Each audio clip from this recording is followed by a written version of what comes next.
Hello everybody, it's Adam Noise here for Mr. Avatar 911. Today will be the first ever Kaiju addition to my movie review list. Okay, no, seriously, I'm not going to talk like that, but here's what the deal is with this Kaiju edition. For you newcomers, Kaiju means strange or mysterious beast. In Japanese, I have it. And usually they have to deal with gigantic monsters slamming and destroying cities, walking through cities where tanks usually fire at them, and they don't really do a thing to it. But me, as a science fiction geek, I love Kaiju. Ever since I was a child, I remember watching the Godzilla movies when they come on Sci-Fi, which they don't anymore, which really pisses me off, but anyways. So yeah, I'll be taking a look at gigantic man in rubber lizard suit movies from Japan, or even around Asia, because some Asia movies, like Yongari Monster from the Deep, are considered Kaiju even though they weren't made in Japan. Very entertaining. So let me just clarify something.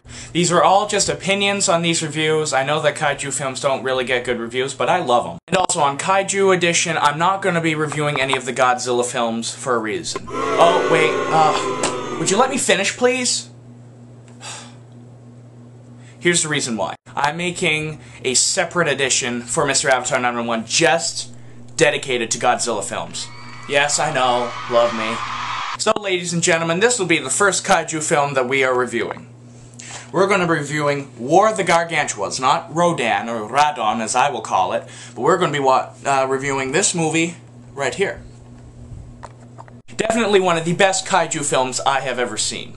Well, War of the Gargantuas is a sequel to the actually really good movie Frankenstein Conquers the World, or Frankenstein vs. Baragon if you're international. This movie was pretty good, but it was kind of outrageous. It made me laugh on a few scenes, but I thought the visual effects were still really good. It was made by the same people who brought you Gojira, the original Godzilla. So anyways, we're not going to be talking about Frankenstein Conquers the World, we're going to be talking about War of the Gargantuas. It begins off with a ship that's apparently smuggling something, and then a giant octopus attacks it, and everyone starts freaking out on the ship, and all of a sudden a green gargantua by the name of Gaira attacks the octopus and then destroys the boat. You find one of the survivors, and what do you know? They don't believe it. And so they bring him to this doctor where he does think it's a Frankenstein, and he also hears that there's these footsteps leading up a mountain. So they go up on a mountain and they find the footsteps. Whoop-de-doo. But then all of a sudden Gaira attacks a airport. His path and eats the person, then the sun shines, and then he runs back into the ocean. A pretty sick movie so far. Well, anyways, you start fantasizing how one of the Frankensteins was a gentle one, and that maybe a cell has broken off and gone to the ocean, because from what they know, one of the Frankenstein is gentle, and the other one is attacking people. This is where the plot gets extremely interesting. An Anatomy of a Gargantua. Really what happened was that when Frankenstein died, apparently what happened was that some of his cells scraped off into the ocean, forming Gaira. We haven't heard about the other Gargantua yet, so I won't spoil it. Well, anyways, Gaira comes on land, he's afraid of light, but eventually he gets immune to light. The Japanese try to do stuff, but whoop-de-doo, that doesn't work until they bring in the lasers that you see in a lot of later Godzilla films. This was actually really cool because it actually shows that the monsters are getting hurt. That Gaira, the green gargantua, is actually getting hurt, which takes balls.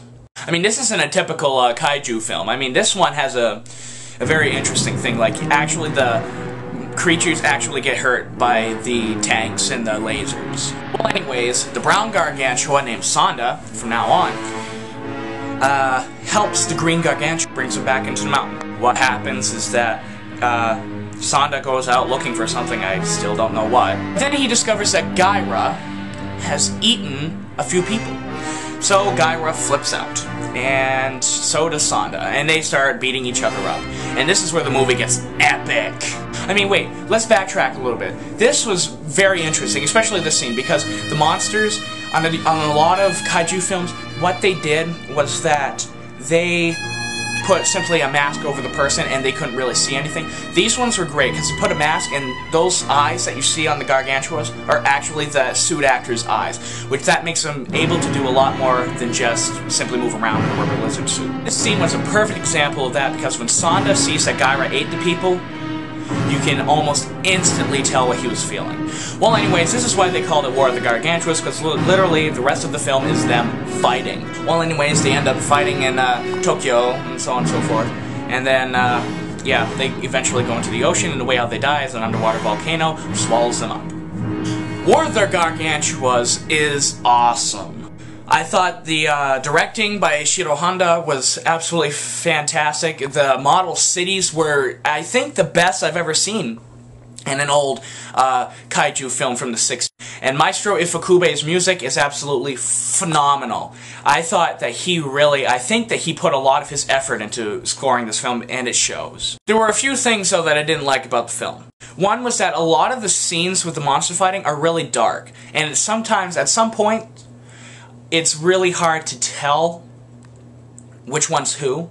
But, I mean, you can eventually see it, and you still love the battle scene. Also, the script was a little dry.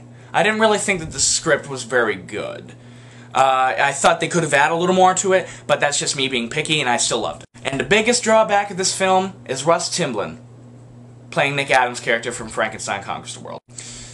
Yeah, he was just very dry. You gotta watch the film in order to believe me, but he was kinda dry. But I could get past that. The cinematography was great. That was actually one of the highlights of the film. The cinematography is fantastic.